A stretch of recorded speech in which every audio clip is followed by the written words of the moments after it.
चिकित्सकीय लापरवाही से सॉफ्टवेयर इंजीनियर की हुई असामयिक मौत। डॉक्टरों के खिलाफ मुकदमा दर्ज कर आवश्यक कानूनी कार्रवाई का न्यायालय का आदेश। डॉक्टरों की लापरवाही के कारण एक महिला सॉफ्टवेयर इंजीनियर की हुई असामयिक मौत के मामले में वाराणसी के मुख्य न्यायिक मजिस्ट्रेट अष्टम की अदालत ने भेलूपुर पुलिस को यह आदेश दिया है कि आवेदिका निशा रानी शर्मा पत्नी दीनानाथ शर्मा निवासिनी भवन संख्या C33/58 के बजरंग नगर कॉलोनी छित्तुपुर थाना सिगरा के प्रार्थना पत्र में लगाए गए आरोपों को देखते हुए वर्णित घटना के संबंध में समुचित धाराओं में प्राथमिकी दर्ज कर विवेचना करें।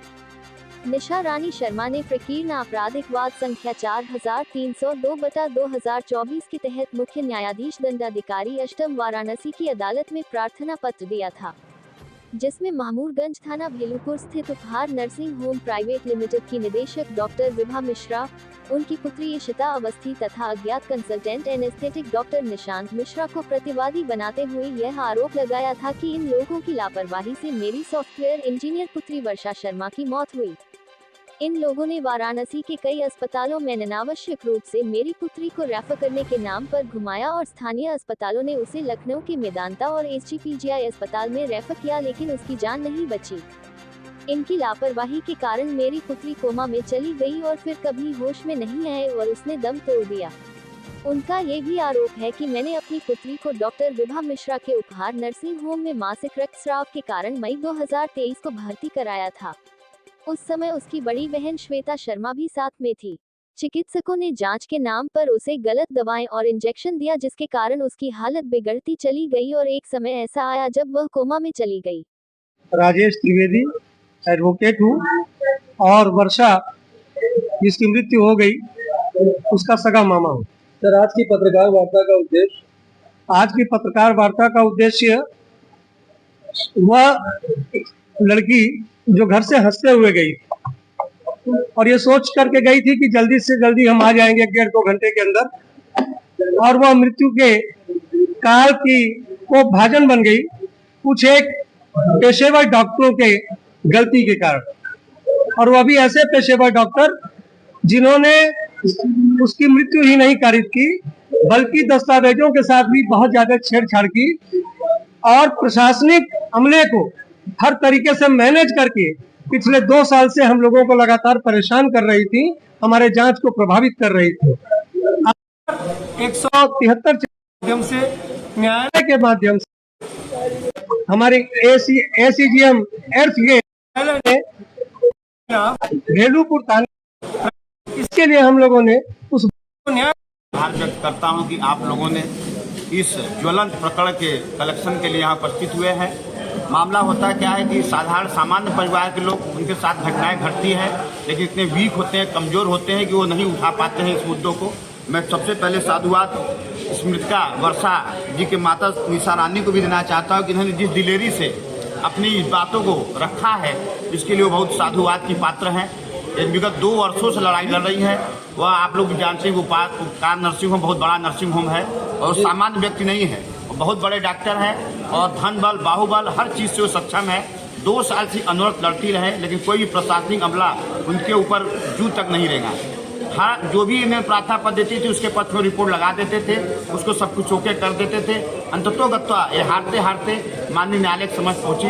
वहाँ पे हमारे वरिष्ठ अधिवक्ता शशांक जी, शुक्ला जी, राहुल जी, सुरभान जी और राजेंद्र भैया स्वयं, हम लोगों ने जिस दिलेरी से बहस किया उसको उसमें पाया, माननीय न्यायालय ने पाया कि वास्तव में इनके साथ एक घटना घटित हुई है और डॉक्टर की लापरवाही की वजह से वह मृत्यु हुई है, जिसके कारण दिनांक 20/2/2025 ईस्वी को आपको ऑर्डर भी दे दिया जाएगा कि माननीय न्यायालय द्वारा यह पाया गया कि वास्तव में यह घटना घटित हुई है और डॉक्टर की घोर लापरवाही से वह मरी है। अगर डॉक्टर चाहते और स्पेशल विशेषज्ञ जो डॉक्टर होते हैं वह विशेषज्ञ डॉक्टर नहीं थे, गलत डॉक्टरों से उन्होंने उपचार किया, जो भी किया। अब पूरी CCTV फुटेज वहाँ है, लेकिन उन्होंने उसको भी ध्वस्त कर रखा है। अगर ये वास्तव में कादिश विवेचना होगी तो अपराधी हैं और अपराधी पाएंगे, क्योंकि सारे तथ्यों का कलेक्शन करते हुए माननीय न्यायालय ने पाया। लंबी बहस चली, करीब 3-4 राउंड बहस चली और कई डेटों पे बहस चली। उसके बाद माननीय न्यायालय एसीजीएम अर्थ शिखा यादव जी है, मैं उनको भी आभार व्यक्त करता हूँ। उन्होंने वास्तव में सच्चाई को प्रज्वलित करने के लिए आदेश किया कि भेलूपुर सुसंगत धाराओं में मुकदमा दर्ज करें और उनकी गिरफ्तारी करें, उनके खिलाफ कठोर से कठोर कार्रवाई करें। किस चीज के ऊपर कार्रवाई हो रही है होगी और किस चीज के ऊपर मुकदमा दर्ज होगा? मुकदमा होगा, ये हैं उपहार नर्सिंग होम के निदेशक हैं डॉक्टर विभा मिश्रा जी हैं, इशिता अवस्थी हैं और डॉक्टर निषाद मिश्रा हैं। इन तीनों के खिलाफ मुकदमा दर्ज करने के माननीय न्यायालय ने आदेश दिया है और इनके खिलाफ कठोर से कठोर कार्रवाई करने का आदेश पारित किया गया है।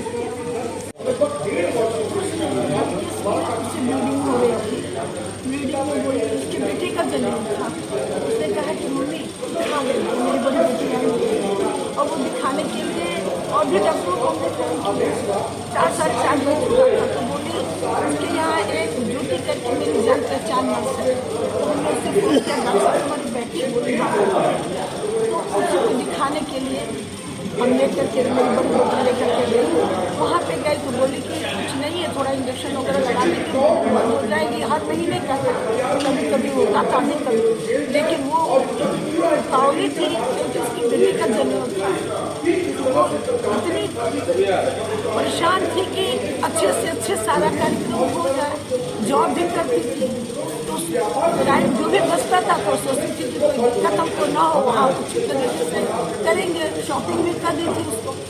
तो डॉक्टर बोली कि देखो तुम्हारा कुछ करना नहीं है, अल्ट्रासाउंड वगैरह भी उन्होंने किया, सब कुछ ओके हो गया, करना नहीं, थोड़ा सा टेस्ट के लिए बुला रहे हैं, तुम आ जाओ टेस्ट कर लेते हैं बाकी थोड़ा सा क्या कारण है, अंदर सिस्ट वगैरह तो नहीं बोले इसकी क्या जरूरत है, हम आएंगे तो होगा, शायद तो नहीं परेशानी। अब तो ससुराल में तुमको कोई पूछेगा नहीं, तुम निकले घर से स्टार्ट हो जाएगा, मर जाओगे, कट जाओगे, परिवार ऐसा होता है। बहुत बोली इस तरह की। ये बात किसने कही? ये बात विभा मिश्रा और इशिता मिश्रा दोनों माँ बेटी बैठी हुई, जिनका फुटेज आप निकालिएगा आपके आप पता चल जाएगा कि ससुराल होता है, हमने ससुराल में ऐसे किया इस तरह की बहुत सारी बात। बोली मम्मी ये लोग गंदी बात पढ़ लिख कर इस तरह से कैसे करें, मेरा परिवार है नहीं इस तरह का, क्यों इस तरह की बातें करती। उन्होंने कहा कि ठीक है छोड़ो, नहीं होगा। अब तो नहीं मम्मी कहीं हो गया, थोड़ा सा 2 मिनट का काम है करवा लो। 2 मिनट के काम के लिए बृहस्पतिवार को उन्होंने बुलाया। बृहस्पतिवार को हम लोगों का ये वर्षांति का व्रत था, हम नहीं जा पाए, तो हमने कहा कि शुक्रवार को चल, शनिवार को शुक्रवार को था कहीं, हाँ जाइए, 2 सेकंड का तो काम है, आपके बच्चे उठे डरती है, 2 सेकंड का। जब वो गई है और घर से लड्डू करके पढ़ गई, हमको मार्केट जाना था, कहती है मम्मी 2 मिनट में तो काम करके आई रहे, 2 सेकंड का काम है। अब मेरी बड़ी वाली बेटी लेकर चली गई। क्या मेरे मन में जब नहीं आया कि नहीं हम भी चले जरा देखें, इधर से उधर चले जाएंगे, दोनों बेटी इधर चली जाएंगे। जब जा रहे हैं तो देख रहे हो वो मुस्कुरा रही है, उसके पास 2 दाइयाँ बैठी हुई है नर्स, 2 तो मुस्कुरा रही है कि वो आ गई, ऐसे बोली। तब तक तो विभा मिश्रा साइड से अंदर से जा रही है, तो हम तो विभा मिश्रा से भाग हाँ देखिएगा कोई दिक्कत, अच्छे से कोई दिक्कत तो नहीं है, सब कुछ ठीक है ना। तो करिए, अरे आप बेकार में डर रही है, बेकार में है, आप कैसी महिला है, बच्चों को जन्म दी, समझ 1 सेकेंड का काम है, मेरी बेटी इतनी एक्सपर्ट है, लगी कर हम चुप हो गए। तब तक तो मेरी बेटी अंदर गई। अब हम बैठे बैठे इंतजार कर रहे हैं, अब आएगी अब आएगी अब आएगी, बाद में और कि बैठे एक बूढ़ा भी मेरे पास बैठा हुआ था, वो बोल रहा मेरी भी बहू गई है, आप घबराइए नहीं, मेरी बहू की तबीयत गड़बड़ है।